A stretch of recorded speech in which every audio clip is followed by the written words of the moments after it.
بسم الله الرحمن الرحيم شهر رمضان الذي أنزل فيه القرآن هدى للناس وبينات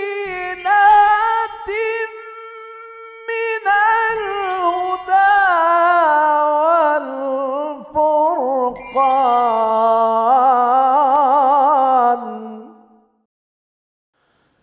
أعوذ بالله من الشيطان الرجيم بسم الله الرحمن الرحيم والصلاة والسلام على سيد الأنبياء والمرسلين حبيب إله العالمين العبد المؤيد الرسول المسدد المصطفى الأمجد المحمود الأحمد أبي القاسم مصطفى محمد صلى الله عليه وآله وسلم أما بعد فقد قال الحكيم في كتابه الكريم يا أيها الذين آمنوا كتب عليكم الصيام كما كتب على الذين من قبلكم.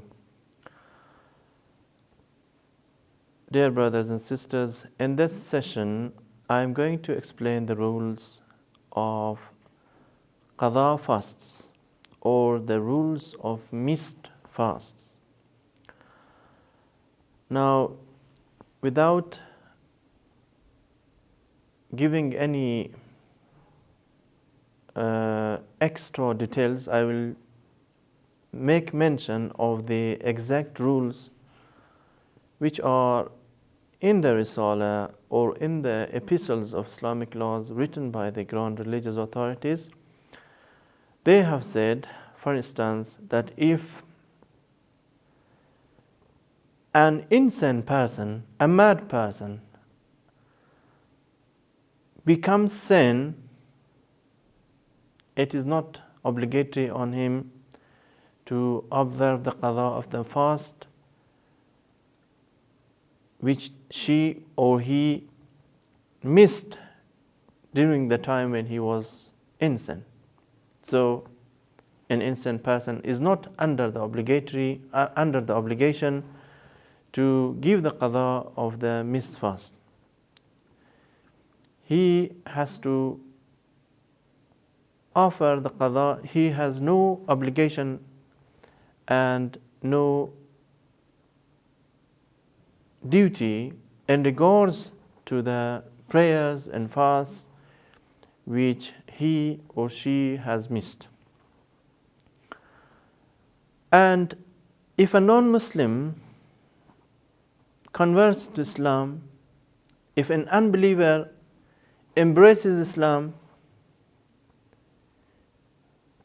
it is also not obligatory on him to give any qada of the fasts or prayers which he or she has missed during the time when he was or she was non-Muslim or an unbeliever.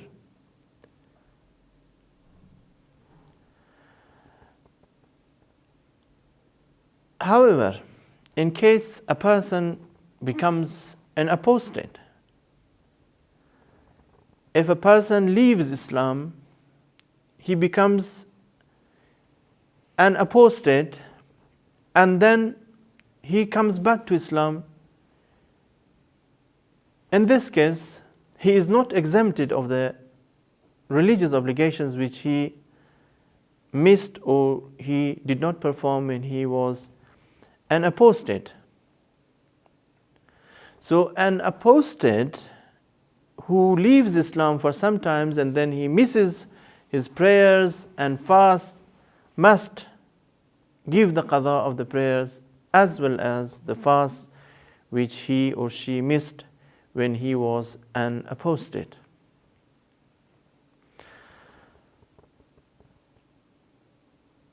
When it comes to a person who is intoxicated as a result of drinking wine or something intoxicant, if a person is intoxicated, because the person who is intoxicated, he is not in his senses, he loses his consciousness. And when he is unconscious or when he is not in his senses, he cannot perform his duties, he cannot offer prayers, he cannot observe fast. But when he comes to his senses and when he becomes conscious of his surrounding and of everything, then in this case it is obligatory for him to give the qada of the fast which he missed and also the prayers which he missed when he was intoxicated. Another rule in connection with the qada of the fast is that if a person doubts whether he has, for example, he has missed 10 days of fasting days or 9 days or maybe less than 9 days, 8 days of fasts, in this case the question is it obligatory on him to observe the qada of the greater number of fast, or he should observe the qada based on the lesser number of the days about which he doubts? The ground religious authorities have said that it is not necessary when a person has doubt, when a person is not sure, it is not necessary to observe the qada based on the greater number of the days. He has to observe the qada of the fast based on the lesser number of the fast. For example, he is sure that he has missed 8 days of fast. He is sure, but when it comes to 9 days or 10 days, he is not sure. He has only doubt about the greater number. Then in this case, it is obligatory for him to give the qada of only the lesser number and not the greater number.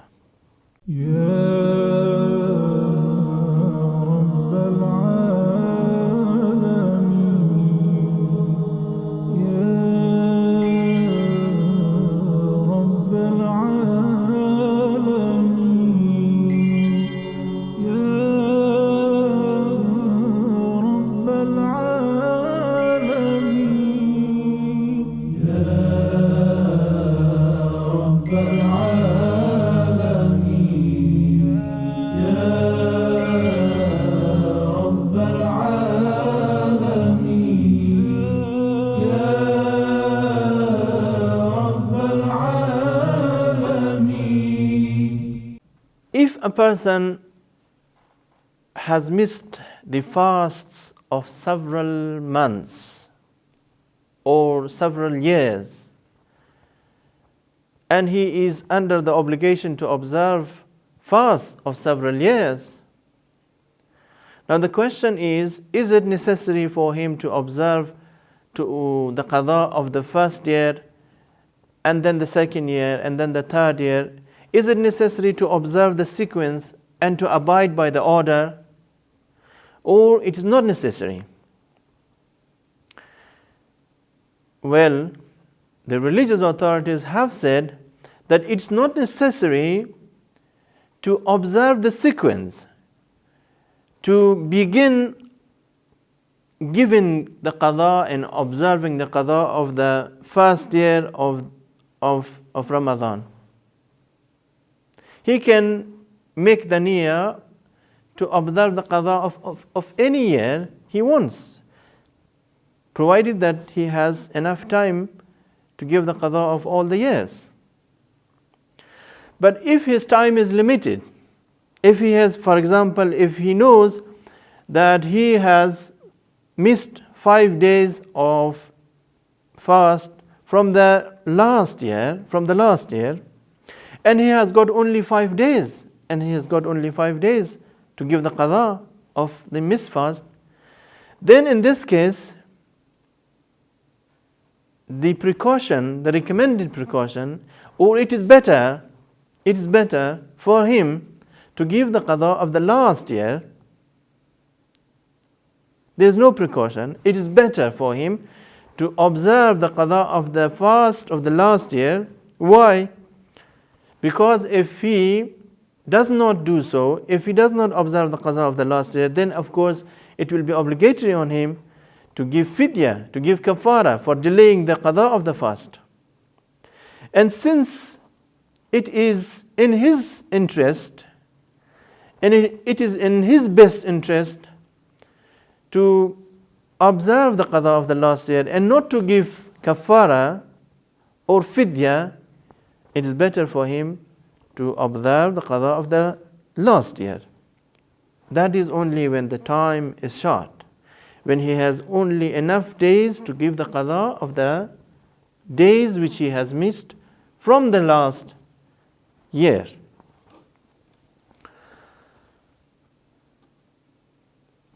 Now, if a person does not observe the fast of the month of Ramadan due to illness or due to haiz or due to nifas, and of course he dies before he can offer the qada in time, he dies.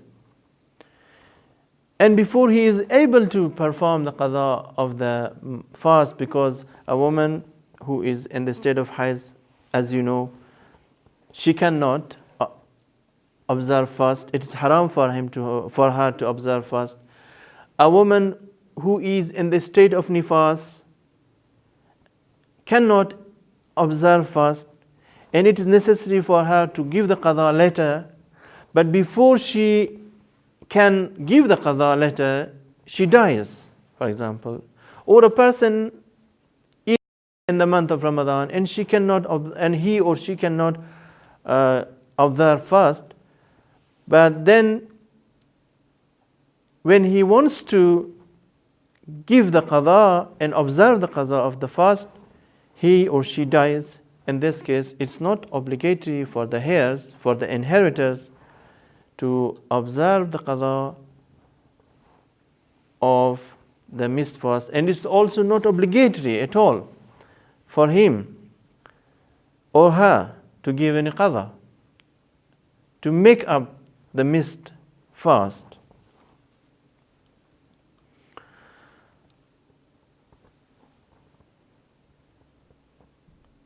Now, there is another supposition. In the previous sessions, probably I have mentioned that if a person is ill and he continues to remain ill until the next Ramadan, there is no qada. This is a matter of fact. There is no qada.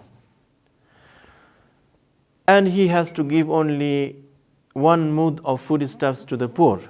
And 1 mud of foodstuff is equal to 750 grams of foodstuffs. He has to give 750 grams of foodstuffs for each day to a needy and deserving Shia person. Now, if a person is ill in the month of Ramadan and he cannot observe fast, and he recovers after the holy month of Ramadan, but then before he manages to offer the qada or keep the qada of the month fast, he suffers or he starts suffering from another illness, not the previous illness, but a different sickness, a different disease or a different illness. He starts suffering from it. In this case, is it obligatory for him to observe any qada or not? The religious authorities have said that it is obligatory, because the nature of illness is different, and because he recovered from the previous illness and now he is suffering from another illness. In this case, it is obligatory on him to observe the qada. And of course, if a person continues to remain ill for several years, for several continuous years, for 1, 2, 3, or 4 years, now he recovers, all of a sudden he recovers from illness. Is it necessary for him to observe the qada of all the previous years, the qada of the missed fasts of all the previous years or not, the maraja, the scholars, the religious authorities have said that it is necessary for him to offer the qada of only the last year, and not the years before the last year. He or she should give the qada of only the last year, because he or she has recovered from illness and there is no other illness, and he or she has ceased to become ill. In this case, it is necessary for him or her to observe the qada of the last year.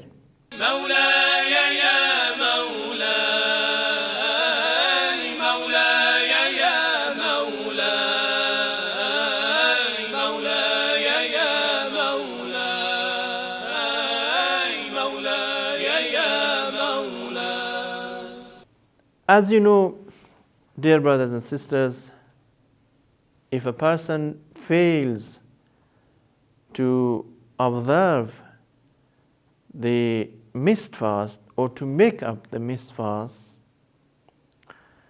it is obligatory on the eldest child of that person or on the eldest son, not daughter, of that person, if he has a son, actually, that he should, as an obligatory precaution, observe the qada of his father's fasts. And of course, if he cannot do so, he should hire someone. He should give money to someone to observe the qada of his father's fast. And the recommended precaution is that he should also do the same for his mother. If his mother has, of course, there are different scholars who have given different fatwas. For example, I know of some scholars who have said that it is obligatory on the eldest son or on the eldest child to give the qada of the prayers and fasts of both parents. But some scholars have said that it's necessary on the eldest son to give the qada of his father's prayers and fasts. And if he cannot do so, he must hire someone, or he must take out some money or some property from his father's property which he has inherited to hire someone in order for him to give the qada of his prayers as well as his fasts. Now, these are some of the details and some of the explanation regarding the missed fast, regarding the qada fast, and this is actually a brief account, a brief report actually on these, on the fatwa and on the verdicts of some scholars. And I would like to now shift to another subject, which is the fast of a traveler. Now, as you know very well, a person who is on a journey cannot observe fast if his profession is not traveling. If a person embarks on a journey and when he goes out of his town to cover a distance of 44 kilometers or 8 farsakh, he cannot observe fast. Fasting on a journey is forbidden. And he cannot also observe the qada of a missed fast on a journey. If he is fasting, he cannot observe fast. If he is traveling, it is not permissible for him to observe fast, provided that, as I mentioned, provided that he is not professionally a traveler. He is not a driver, he is not a bus driver taking passengers from one city to another, or he is not a seller, he is not a shepherd, he is not a nomad, because nomads and shepherds move from place to place, and also drivers moving between cities, from one city to another city. They cannot break their fast, they must observe fast. If you are a student, let's assume, if you are a student going home and coming back, going to your university and coming back home, if you are doing this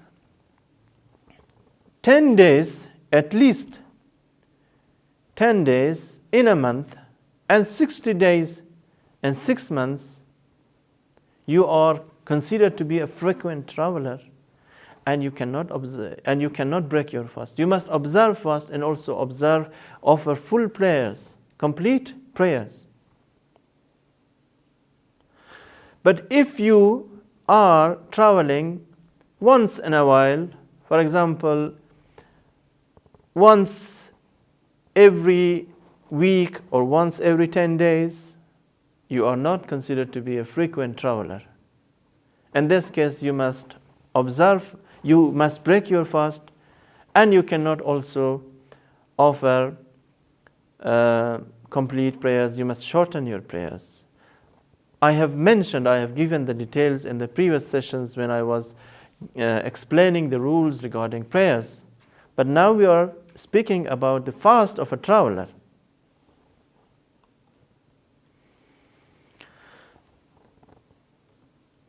There is no harm in traveling during the month of Ramadan, of course, but it is makruh for a person who is in the month of Ramadan and who must observe fast in his hometown. It is makruh for him to travel in order to escape fast or to evade fasting.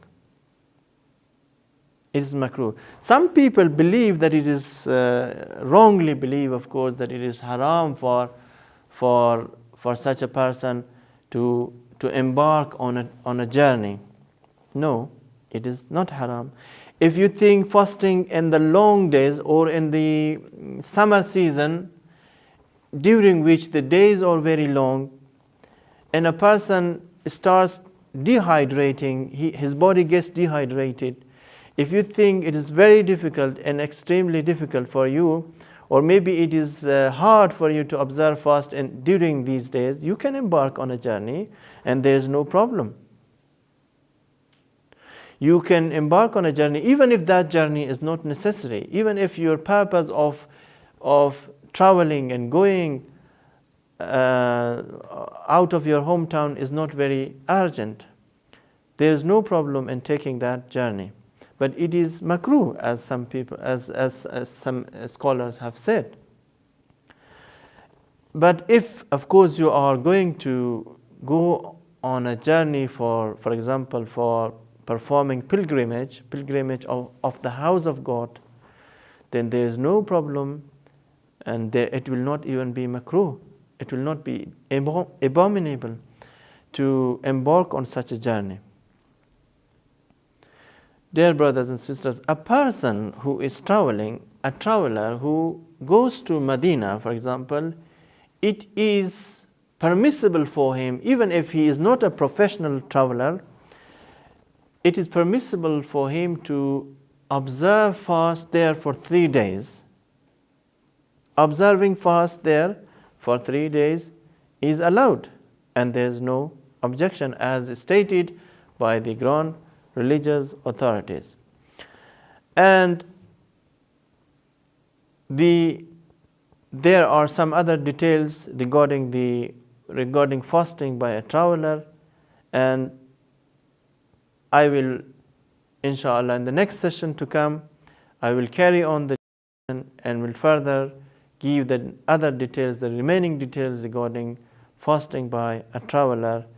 So keep following the sessions and keep waiting.